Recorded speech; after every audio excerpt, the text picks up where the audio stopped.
Hello and welcome. You're on the Nation at 5 and we keep the focus on the Taliban takeover and what is going to be the situation, the evolving continuous situation, a policy of wait and watch. But we start with news just coming through as far as air traffic and what is going to happen going forward. The developments coming through at this point where we are given to understand that the Taliban is trying to talk to Turkey to normalize air traffic control operations or ATC operations, because these gun-toting henchmen do not know how to run airplanes or control or administer the functioning of an airport. So are they going to reach out to Turkey? This was supposed to happen even earlier, but it was then handed over to the US military. Turkey was supposed to intervene and take control of the airbase. The Taliban Shura is considering normalized ATC as critical. So their entire council of elders has said that airflow and resumption of air traffic is critical. So if you guys can't do it, you got to get somebody who will operate it for you, and for how long. Taliban is ready to accept Turkey's earlier offer of help, which was earlier rejected because the US military had taken control of the Kabul airport at that time. But now Turkey will come in. No ATC has meant few takeoffs and landings, and of course normalization of commercial operations, airlines. That is going to be critical for them to put out a very open and an approachable face to the rest of the world, and they don't want that. Afghan civil aviation staff is currently reluctant to return to work. 75,000 odd cobbled up militia who have tried to take control of an entire nation, which is run and administered by about 1.5 million employees within the government. So that's the total number of people you require to run all the systems that don't even have that many as far as the Taliban are concerned. And they're trying to urge the people to come back to work, but they're very afraid because they believe one mistake here, one argument there, and these trigger-happy group may just pick up the gun and shoot them out. And that's the fear that's gripped most of the people who are refusing to come to work. So this is the input that's come through our investigations editor Manoj Gupta, who's played a critical role in keeping us and also keeping you ahead on all the information on the Afghanistan crisis. Let's go across to Ambassador Ashok Sajanar joining us this evening. Namaste, Ambassador Sajanar. Now, this is going to be critical. The Taliban are trying to, desperately try and put out a very humane, moderate, approachable face where they want to take everybody on board. But they also realize that international acceptance means normalization of regular operations. And most importantly, with the people also, it is critical to get the administration in place. Water, electricity, food, supply lines, everything is a concern. ATC too. Airports. No, you're absolutely right, Anand, because it is, the general day-to-day administration which will determine the failure or success of the Taliban administration. And for the last 20 years, the only thing that they have known is to wield guns and to wield, such weapons and equipment and instruments. As far as administration is concerned, they don't have any experience at all. And they will really have to bank upon all the people within Afghanistan who have been, working on these services. And so far, it appears that the trust deficit between them and the ordinary Afghan people is so huge. There's such a huge chasm between the two of them that, it'll be difficult to get to reassure these people so that they can come and they can start working. And most importantly, as you said, is that, once the ATC that is under the Americans, they have taken it over, the commercial operations are not functioning at all. So you would recall that earlier it was Turkey that was supposed to come over, but Taliban had rejected that proposition, saying that, we don't want any foreign troops to come on our territory. We are not prepared that, when the Americans and the NATO troops leave, that we have troops from Turkey. But I think now they have to bite their ego and they have to agree, because this is very, very important. It is not only important from the point of view of day-to-day operations of air services and flights, but I think it's also important as far as their image globally is concerned. They cannot really be seen as bumbling people who don't know how to deal with things. So when they don't know anything about it, they have to get people from outside and Turkey is there providing some security, and then to run the ATC and to run all the operations. I think they will be coming. They have, I think, some sort of, the comfort level with the Taliban, and they should be able to work together. Well, Qatar should also if be it able was to there, Ambassador Sajjanar, they wouldn't have been building a boundary wall with Afghanistan and trying to block anybody who's coming across into Turkey. So that is another. They are building a 295-kilometer wall and to try and block anybody who's trying to go to try and come into Turkey. But the other question is also whether or not is there a shift. Do you see a shift in the approach of the Taliban? Earlier in the 90s, everybody knew that Afghanistan had become Talibanistan. But this time around, do you think that the Taliban can be democratized? Will they really now uphold the spirit of the Afghan people? And are they really working for Afghanistan, or is there just huge, immense amount of pressure on them from their overall masters? First to question, the first question that, they are building this wall. They are building this wall against the refugees, not against the Taliban. They want to have a working relationship. They want to have a good relationship with the Taliban. And as you know, meaning Pakistan, Turkey, they have always been on the same page. Pakistan would definitely want Turkey to be there. And and I'm sure the Turks can work very well with the Taliban, because there is an Islamist revival, under President Erdogan in Turkey. Yeah. So similarly, I think in terms of ideologies, well, not exactly similar, but I think they could be really on the same page. Now, coming to your second question, that is the Taliban changing? They are changing in some ways, in the sense that they have become much more tech savvy. They are saying exactly what the world wants to hear. But if you hear what they said in the press conference, both first Tuesday, 17th, and then 2 days ago, they say that everything is calm, everything is peaceful in Kabul. Is it peaceful? I don't think so. So they are trying to paint a picture that everything is good, everything is fine, and we'll be able to take care, and say that we will establish democracy. But the Islamic Sharia is not given to establishing democracy. So even when they have spoken to Amirullah Saleh or Ahmad Masood, and they said that we had good discussions, telephonic conversation took place yesterday, and they are willing to do that. I think they see the Panjshir fighters and both Ahmad Masood and Amirullah Saleh as very potent threats and dangers, that if they are not able to either co-opt them, there or is a counter, them. much that we would want to believe, and I agree, many would subscribe to what you're saying, that would be the truth. But there is another counter, that this time around the Taliban want to show that the Afghan people can work together to form a government or form an administration for the Afghan people, which includes everybody. But the stand that has been taken, because I spoke to Fahim Dashti, who's very close aide of Ahmad Masood, and he says that we don't want power sharing. We want an elected government. We don't want somebody capturing control and then trying to say that, oh, we are benevolent and we are this one by wielding the gun, saying that I'm not going to fire the bullet, but I'm going to wield the gun. And if you stand up against me, I will shoot you till the time you sit down and you don't, not up against me. They said that that's not something we want. This is a fight for more than 40 years for Afghanistan, and that's what. So consensus or conflict, they are saying that it's the Taliban who have now got to decide that if they really want to do it for the Afghan people, then they should have an election. They should go back to the people and get a mandate which decides who's going to be their leader. And that's where that's where it's come through. But the Taliban are still talking. The fact is that it's not it's ended very amiably, and they're going to sit back and go back to these talks. And both sides, the resistance or the Taliban, are saying we are ready to set aside all our differences for the future of Afghanistan. Ambassador Sajjanar, I'm going to keep this conversation short, because I just want to play out some of the excerpts of the interview. Thank you very, very much.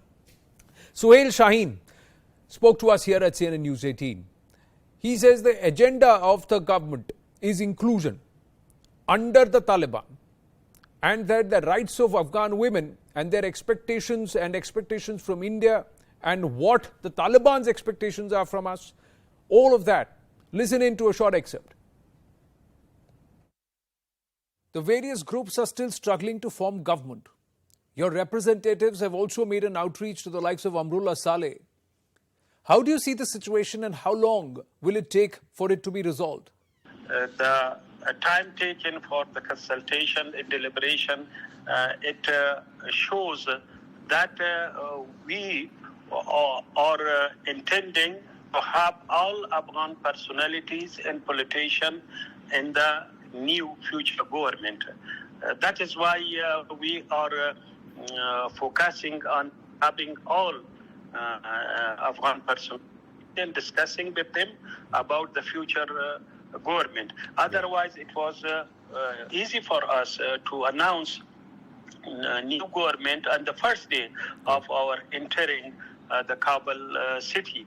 Well, let me ask you this, Mr. Shaheen.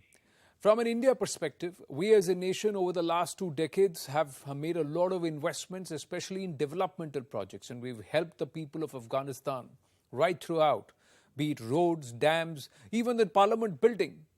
How do you view India's contribution? It has been reported that the Taliban has actually stopped trade with us. Is this true? And is this going to be a permanent measure? About their project, which are good for the people of Afghanistan, which contribute to the welfare of the people of Afghanistan, development of Afghanistan, and if they are incomplete, they can complete it. But what we were complaining was that they're siding with a government which was imposed on the people of Afghanistan by occupation. So that was we were imposing, and that also their aid in terms of military hardware. So what we wanted for the last 20 years, all countries, including India, should have a relation with the people of Afghanistan. But one aspect, women, a key component, half the population of Afghanistan, not allowed to come to work. Women, we are given to understand in Ghazni, they were beaten up for wearing jeans. There have been about 17 incidences that have been reported of human rights violations. Don't you see this as a major concern? We are committed to women's access to work. That's our policy. They can have that. But of course, they are Muslim women. They, by observing hijab, they can work and do job. They carry out their jobs. And about their grievance, since we have announced telephone numbers, WhatsApp numbers, they can reach that to address their grievances. Those who are close to the erstwhile government, Talib cadre are coming out to search for them. There is a hunt, home-to-home hunt. There are videos of such killings that have also made the rounds on social media. How would you address this? No, they said they search to search door-to-door search or hit list. There is a hit list. That is not true. What is your message to the international community on participation in development work in Afghanistan? The people of Afghanistan need the help of the international community and all the countries of the world. Their assistance, financial assistance, to help the people of Afghanistan to build their life, to build peace. Well, while the Taliban has been running riot, National Resistance Front has been standing up and standing their ground. Now, we also spoke to very close aide of Ahmad Massoud, the leader of the National Resistance Front, and it is Mohammad Fahim Dashti, a senior journalist too. And the NRF admitting that there is negotiations that is going on. The Taliban has made an outreach, and in the neighboring province to Panjshir in Parwan, they did meet yesterday. Joining us now is Mr. Mohammad Fahim Dashti, a senior journalist and also someone who's worked very closely with not just Ahmad Shah Massoud, but is also working very closely with the National Resistance Front led by Ahmad Massoud. Mr. Dashti, thank you very, very much. Namaste. Thank you for speaking to us here at News 18. May I ask you, what is the current situation? Because there have been some developments over the last 24 hours. Let's start from there. There have been some engagements or negotiations with the Taliban and also some other members and MPs, former MPs and members of other provinces. Oh, yes. There was a round of negotiation yesterday. Prior to that, some representatives of Taliban were coming to Panjshir and asking for a meeting. And then a delegation was set up and was sent to a neighboring province of Panjshir, Parwan province. And there was a meeting of 3 and 4 hours between two sides. Of course, I cannot go to the details of that negotiation, but at least I can say that there was a kind of atmosphere for consensus, and the least agreement was to continue the negotiation. So this is what was happening yesterday. At this time, is there fighting or conflict going on in Panjshir? Not in Panjshir, but there are some fighting going on in Andhra Valley, which is a parallel valley to Panjshir, in the north of Panjshir Valley. What is the situation on ground, Mr. Dashti? Is it any different from how it was back in the 90s, or is it the same? It's difficult to compare what's going on now with what was going on in 90s, but there is a common point. Then we were standing for Afghanistan and we were resisting for Afghanistan and for Afghans. Now we are standing for Afghanistan and resisting for Afghanistan and Afghans. This is a common point. We are ready for any kind of circumstances and situation. Are you also in touch with Mr. Amrullah Saleh? And is the NRF working in tandem with Mr. Saleh, or are you taking your decisions independently? Because he's also there in Panjshir.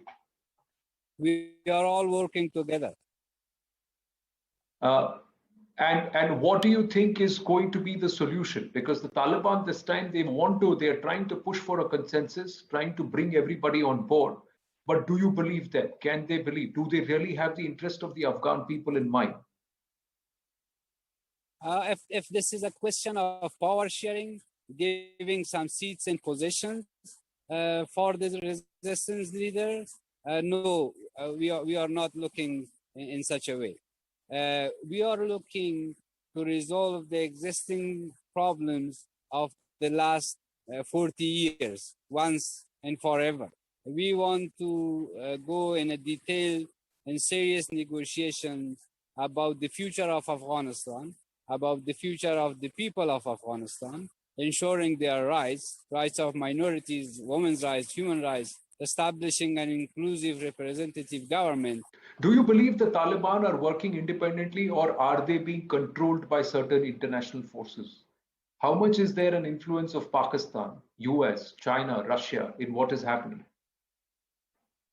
Taliban have built a relation with different countries in the past 20 years.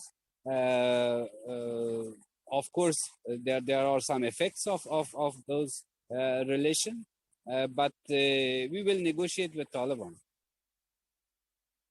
And do the Taliban really seem inclined towards reaching a solution, especially on the lines like you are saying, where there has to be an elected government, there has to be... It is early to say that. It's just primary stages. The first meeting, we cannot expect all the answers to be given in one shot. Maha Siddiqui, our Foreign Affairs editor, joining us. Maha, everybody is watching the situation. But the fact is that the resistance front and the Taliban trying to engage, and the Taliban keen to develop a consensus, is going to be critical towards getting some level of stability. Yes, Anand, and more than that, it will ensure that the pressure continues on the Taliban so that they have an inclusive and representative government. I think that's exactly where all these pressure groups, be it the resistance that is being given from the Panjshir Valley to what citizens are doing, as we have seen in some parts of Jalalabad, where people have raised the Afghan national flag a few days ago and brought down the Taliban flag. The manner in which some of the women have been coming out bravely despite the situation which they know can exist under the Taliban, and also the fact that the countries across the world continue to talk about them recognizing or engaging with the Taliban government only if their demands are met. That is, the government is inclusive, representative, that people are given their rights, and that terrorism doesn't start to flourish in Afghanistan. It is not used as a launching pad for terrorists. So all these demands are being put forth by the international community, also by the resistance forces, primarily because now everybody is given into the fact that Taliban will in fact form a government. But how do you ensure that there is enough and adequate pressure on them that they do not revert to what they were 25 years ago between 96 to 2001, and that this time around the government of Taliban can be different from the last time? True, absolutely, Maha. And when the administration officials and workers and people who are going to be able to play a key role in running the government or running administration and supply lines, etc., even manning airports, if they are not willing to trust the Taliban, who will trust the Taliban? When people of Afghanistan themselves are not trusting this group, why should the world? That remains a question. Thank you for your inputs. On ground, contrary to what the Taliban are claiming, there is chaos. Taliban blocked Hindus, Sikh pilgrims from boarding a flight from Kabul to Delhi.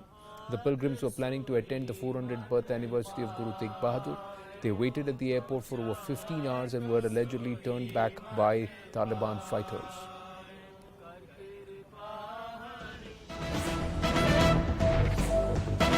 And there is an update on the same. This is what the Taliban is telling CNN News 18. Manoj Gupta, our investigations editor, getting us these details. The Taliban is saying they are not allowing Afghan Sikhs and Hindus to leave Afghanistan at this point because they are an integral part of the country. They have to work for its development. Taliban is saying that the Shura has decided, and it decided yesterday, that only Kharza or foreigners will be allowed to leave. And Dakhila, that means who are nationals, will have to stay back and work towards building a prosperous Afghanistan. They're saying we are implementing this and we want to assure them that they are safe. A very critical aspect for the Taliban to ensure and to showcase to the world that minorities and anybody and everybody who is an Afghan national, irrespective of what their ethnicity, they are safe. Shankar Anand joining us with more details. Shankar, तो ये pressure Taliban पर है कि वो दुनिया को दिखाए कि हर कोई वहाँ महफूज है और इसलिए जो भी दाखिला है यानी अफगान हैं उनको अब देश छोड़कर जाने नहीं दिया जाएगा।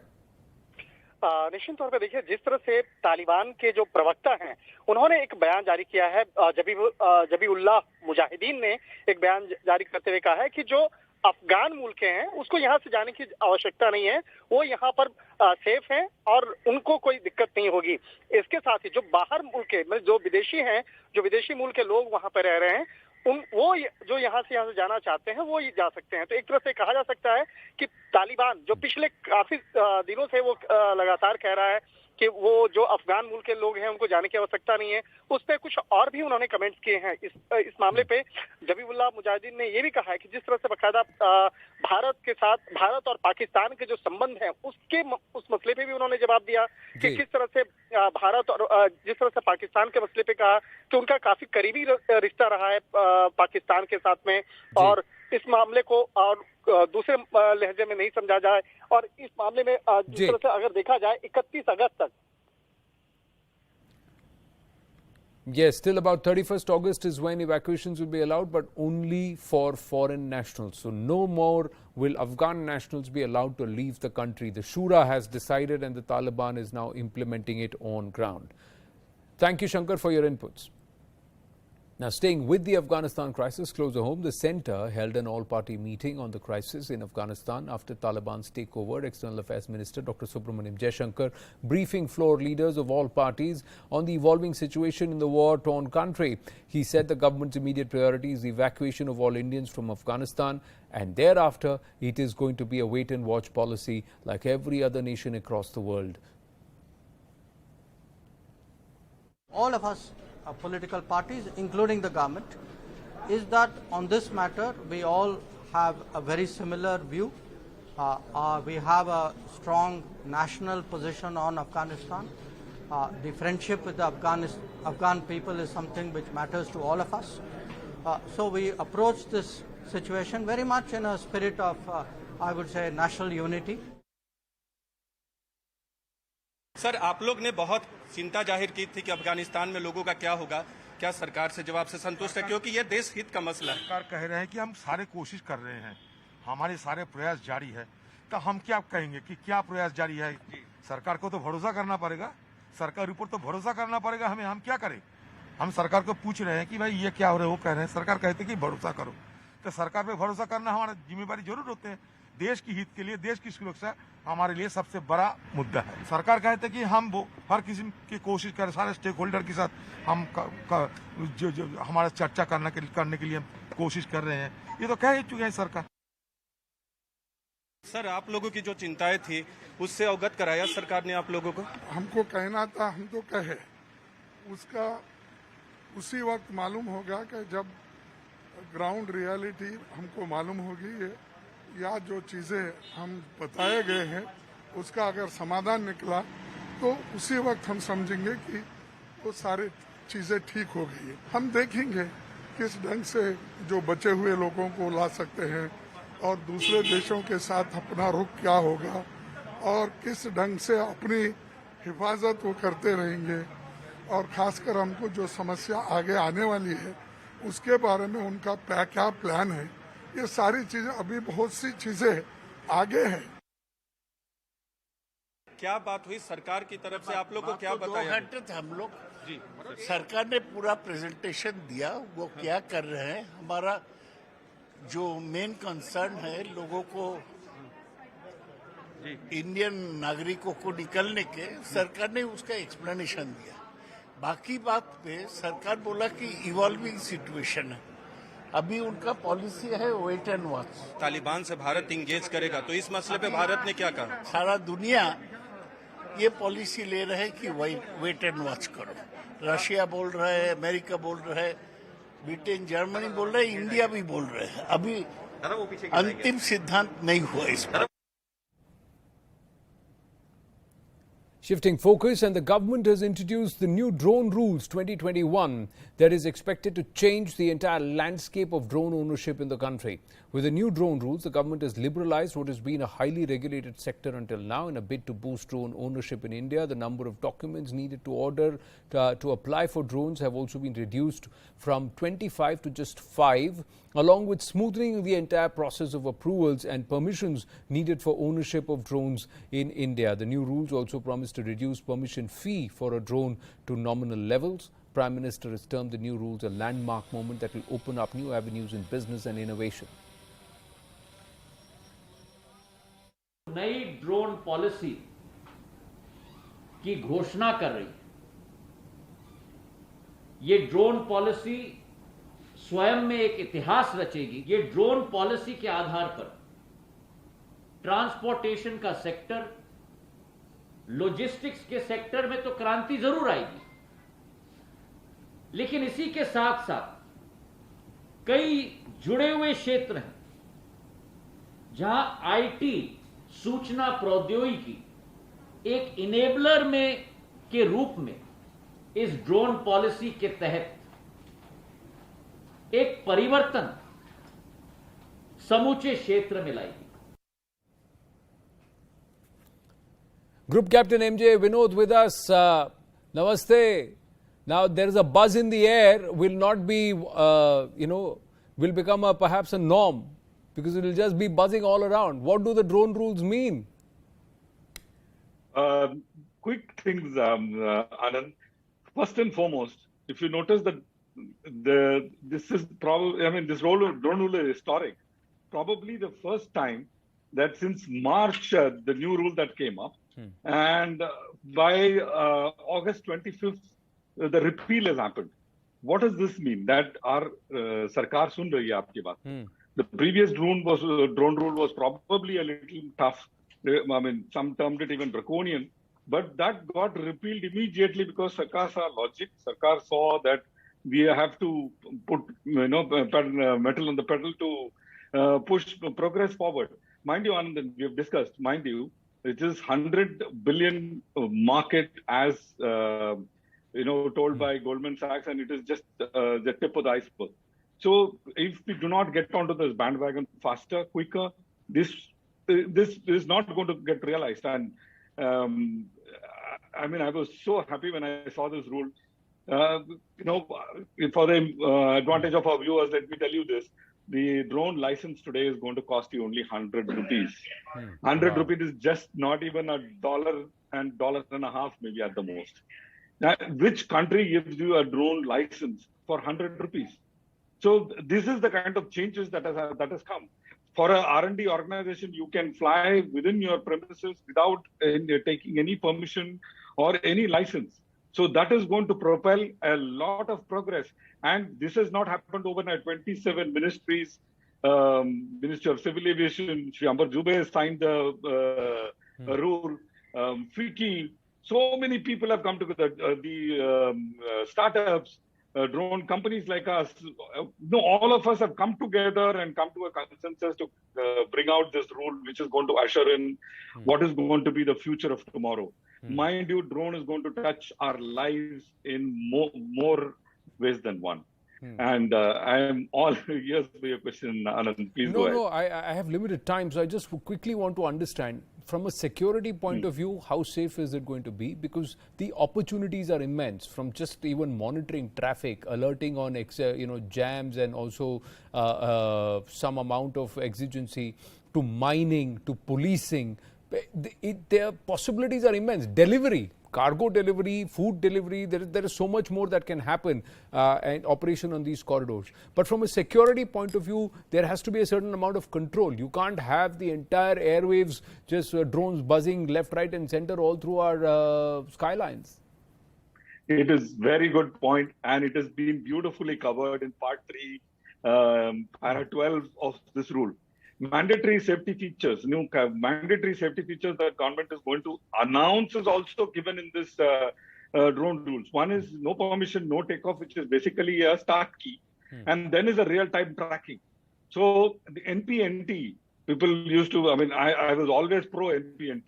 It is a start key. You can't start your drone in yellow and red zone. So what government has done, it has not come down heavily on the entire landscape of the country, up to 400 feet, other than the yellow and red zone. And yellow and red zone kya hai? Airports and certain defense establishments. Rest everything is green zone, and up to 400 feet, you can fly in the green zone. If you're flying in the yellow and red zone, is when you need to take permission. In the green zone also, tracking is going to come, NPNT may come. Even tracking is good enough for us, which means car agar number plate ke saath sadak pe chal raha ho, wo bilkul jaiz hai. Car without a number plate, you cannot fly on the road. It is very simple. And one more thing that government has got is a third-party insurance. No country in the world, I think, has got a third-party insurance been made mandatory. That means jano mal ka nuksaan nahi hoga. So you will have a drone license, which for more than 2 kg category, you will have a drone license like a driver's license. Correct. You will have a third-party insurance. You will have a live tracking facility which can come onto the mobile of even a police beat cop. What more do you need? Everything has been covered beautifully while keeping the progress in mind. And progress is going to be immense as per this rule. So, it has been you're simplified. saying it's a potential, you're quoting Goldman Sachs report that it's a $100 billion potential, this entire industry, drone, and the possibilities thereof across the landscape, across various sectors and fields. We'll talk about the drone rules, the potentials, and where and all these avenues, and get the right perspective very soon here at CNN News 18. But for the moment, we'll have to give it a pause. Group Captain MJ Vinod, thank you very, very much. We're going to take a very short break here on the Nation at 5. Stay with us.